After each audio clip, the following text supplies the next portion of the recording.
If I invite you today so that you can help to declare me the MD of Daily Nation,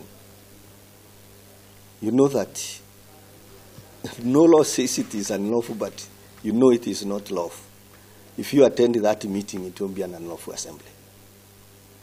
If I call a meeting, and let us make no mistake, declaring yourself the people's president does not even make you an MCA at all. It does not make you anything. It just makes you and your followers happy.